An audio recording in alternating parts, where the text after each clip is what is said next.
할렐루야. 사랑하는 성도 여러분, 7월 15일 토요일 아까베 시간이 돌아왔습니다. 오늘은 예레미야 5장 1절부터 9절 말씀으로 함께 은혜를 나누도록 하겠습니다.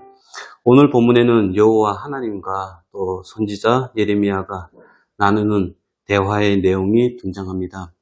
어떤 내용일까요? 하나님 자신이 어떤 분인지에 대해서 설명하는 내용이 등장합니다. 즉 하나님은 심판을 즐기시는 분이 아니시다라는 겁니다. 하나님은 심판보다는 용서와 구원의 의지가 더 강하신 분이다라고 합니다. 그래서 1절에 너희는 예루살렘 거리를 빨리 달리며 그 넓은 거리에서 찾아보고 알라. 너희가 만일 정의를 행하며 진리를 구하는 자를 한 사람이라도 찾으면 내가 이 성읍을 용서하리라 라고 말씀하시는 하나님을 우리가 만나게 됩니다. 하나님은 예레미야에게 예루살렘 거리로 가서 정의를 행하며 진리를 구하는 한 사람을 찾으라라고 명령하십니다. 여기서 정의를 행하며 진리를 구하는 사람은 어떤 사람일까요? 탈취당한 자를 압박하는 자의 손에서 건지고 이방인과 고아와 가부를 압제하거나 학대하지 말며 그리고 그곳에서 무지한 피를 흘리지 아니하는 삶, 하나님의 말씀을 기준으로 원리로 삼아서 사회적 약자를 돌보며 그들과 연대하는 삶을 살아가는 사람을 말합니다. 하나님은 할 수만 있다면 의인 10명이 아니라 단 한 사람이라도 있으면 하나님 이 성을 용서하시겠다라고 말씀하십니다. 이로 보건대 하나님은 심판을 보류하고 싶어 하시는 하나님이다라고 합니다. 그러나 그 성읍에는 하나님의 뜻과 기준과 가치를 가지고 살아가는 사람이 단 한 사람도 없었습니다. 모두의 옷에는 가난한 자들을 죽인 피가 묻어 있고 그렇게 모두가 번창하고 거부가 되었고 살찌고 윤택해졌습니다. 아니 더 윤택해지고 더 높아지고 더 번창해지려고 열심히 제사를 드립니다. 아무도 가난한 자들의 피와 눈물에 대해서는 관심이 없습니다. 하나님이 이스라엘을 애굽 땅 종되었던 곳에서 구출하시고 이스라엘이라고 한 나라를 세우신 이유가 뭘까요? 하나님을 대변하는 손으로 세상 사람들은 그렇게 살지라도 창조주 하나님을 아버지로 모시고 사는 백성은 달라야 된다는 것을 보여주기 위하여 그들을 붙들고 계시고 때를 따라 돕는 은혜로 먹이시고 입히시고 인도하셨던 하나님이셨습니다. 세상의 질서와 다른 질서, 세상의 원리와 시각과 목표와 다른 시각과 원리와 목표를 가지고 하나님과 생명과 진리와 은혜를 드러내라고 이스라엘을 세워주신 것입니다. 그래서 신자는 이스라엘 백성은 추구해야 될 것은 이 세상을 부정하는 것이 아니라 이 세상을 고치고 구원케 하는 것으로 완성하는 것을 목표로 삼고 살아가도록 부르심을 받았습니다. 이것이 이스라엘 백성의 정체성인 것이죠. 하나님이 원하시는 것은 생명과 복 안에서 생명과 진리를 드러내며 살아라 이겁니다. 하나님 안에 답이 있다는 것을 알리라라고 이야기를 하십니다. 그래서 진정한 신자는 자신의 욕망을 꺾어야 되는 것이죠. 나를 위해 살지 않고 말씀의 요구에 자신을 복종하는 것이 진정한 신자의 자세인 것입니다. 그런데 그런 사람이 단 한 사람도 없다라고 합니다. 모두가 한결같이 욕망에 따라 살아가더라고 말씀합니다. 스스로 생명과 평안을 마련하려고 합니다. 내가 나를 위하여 큰 집과 넓은 다락방을 지으리라. 불의로 그 집을 세우고 부정케 한 그 다락방을 지으며 자기의 이웃을 고용하고도 그의 품삯을 주지 않고 자기만 위해 배만 위해 살더라라고 합니다. 그래서 이제 이스라엘의 심판은 정해졌다라고 합니다. 여기서 심판은 저주를 의미하는 것이 아닙니다. 여기서 심판은 하나님께서 당신의 백성을 향한 마지막 손길이다라는 의미도 아닙니다. 여기서 심판은 당신의 백성들을 원래의 상태로 돌리기 위한 교육의 수단이다라고 하는 것입니다. 마치 사랑하는 자녀를 매를 쳐서라도 잘못된 행실을 바로 잡아주려고 애쓰는 부모의 심정과 같은 것이다라고 이야기를 하고 있는 셈입니다. 3절에 보면 과거에도 하나님은 그렇게 일을 하셨다라고 합니다. 3절 여호와여 주의 눈이 진리를 찾지 아니하나이까 이 말의 의미가 뭡니까? 하나님은 이스라엘이 하나님을 놓아버리고 살 때마다 말씀을 붙들고 살아가는 사람을 찾고 계셨다는 겁니다. 그래서 하나님은 신자된 정체성을 놓아버리고 살 때 그들의 삶 속에서 크고 작은 모습으로 개입하셔서 그들을 설득하셨던 하나님이셨다라고 합니다. 하나님은 그렇게 당신을, 백성들을 포기하지 않으시고 그들이 돌이켜 하나님의 사람으로 살기를 원하셔서 그 눈은 눈물의 샘이 되어 울고 계신 분이셨다라고 합니다. 그렇게 당신의 백성들을 기다리셨고 찾고 계신 분이셨다라고 합니다.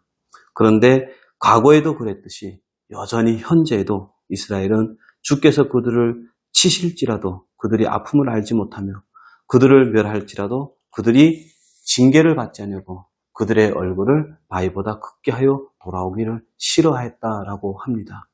과거에만 그런 것 아니고 현재에도 이스라엘은 돌아오지 않더라라고 이야기를 합니다. 그렇다면 하나님은 못난 이스라엘 백성을 포기하셨을까요? 포기하면 쉬웠을 텐데 포기하지 아니하신다라는 그 사실이 더 큰 문제인 것입니다. 마치 몸의 질병이 크면 클수록 그것을 고치기 위한 아픔은 더 크고 치료 과정도 복잡해지는 것입니다. 하나님은 이스라엘이 완강하면 완강해질수록 그들을 고치기 위하여 더 큰 수술과 더 강한 치료제를 사용하시더라는 겁니다. 이제 예레미야는 그 부모된 하나님의 마음을 알기에 그리고 이제 곧 임박할 이스라엘의 아픈 미래를 알기에 혼자서 애간장 녹이며 서 있습니다. 발을 동동 구르며 서 있는 것입니다. 그래서 5절에 보면은 지도자들을 찾아갑니다. 예레미야는 백성들이 아니라 지도자들을 찾아갑니다. 그 이유를 4절에 이렇게 설명합니다. 비천하고 어리석은 것뿐이라 여호와의 길, 자기 하나님의 법을 알지 못하더니 라고 이야기를 합니다. 여기서 말하는 비천한 자들이라고 하는 표현은 이스라엘 백성들을 비하하는 표현이 아닙니다. 저들의 안타까운 현실, 매일매일 생계를 위해 살 수밖에 없는 현실을 이야기하는 것이죠. 저들은 현실이 더 급한 사람들입니다. 저들은 현실에 매몰되어 살아가다 보니 더 큰 유혹과 시험거리 앞에 늘 서 있습니다. 하나님의 법을 잘 알지 못하고 하나님의 징계에 대해서 무감각하게 살 수밖에 없었습니다. 그렇다면 그들을 깨우치고 또 그들을 바른 길로 세워가야 할 의무는 과연 누구에게 있을까요? 바로 지도자들에게 있는 것이죠. 지도자들은 자신들의 생계를 위해 매일매일 수고하지 않아도 됩니다. 정부가 생계를 책임져 주기 때문입니다. 정부에서 생계를 책임져 주는 이유는 뭘까요? 너희는 누구인지 하나님이 기뻐하시는 길이 무엇인지를 가르쳐 주라고 생계를 책임져 주는 것입니다. 너희는 시대를 분별하고 하나님과 하나님의 뜻에 따라 백성을 잘 지도할 수 있도록 그 일에 전념하라고 생계를 책임져 주는 것입니다.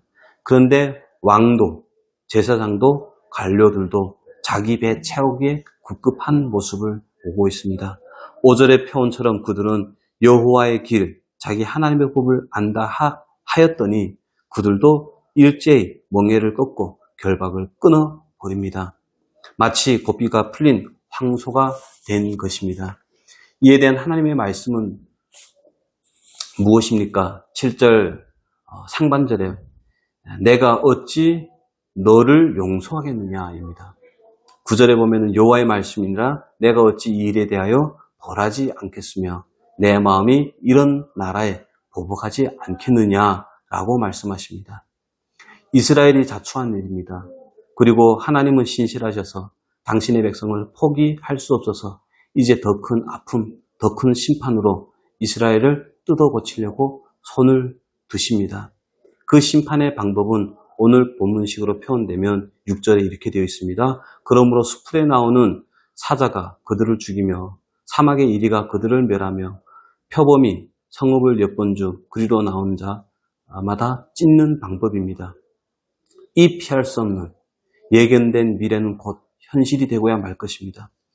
그래서 예레미야는 더 많이 웁니다. 말씀을 마치겠습니다. 사랑이 깊으면 상처도 깊은 법입니다. 오늘 하나님의 마음에 큰 상처를 입으셨다라고 합니다.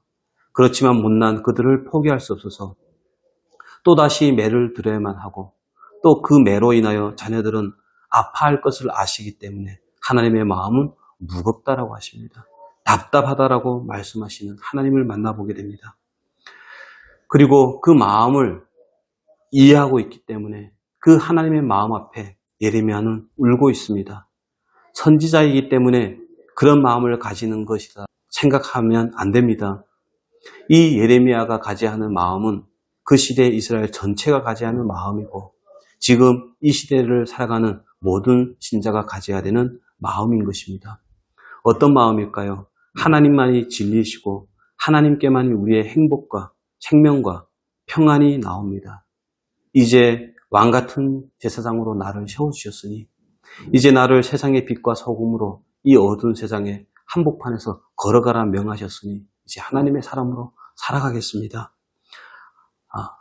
하나님을 슬프게 하지 않겠습니다. 이런 마음을 가져야 되는 것입니다.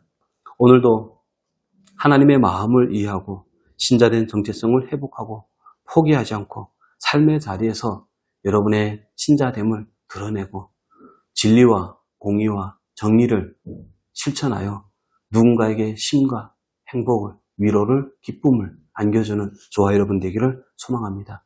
기도하겠습니다.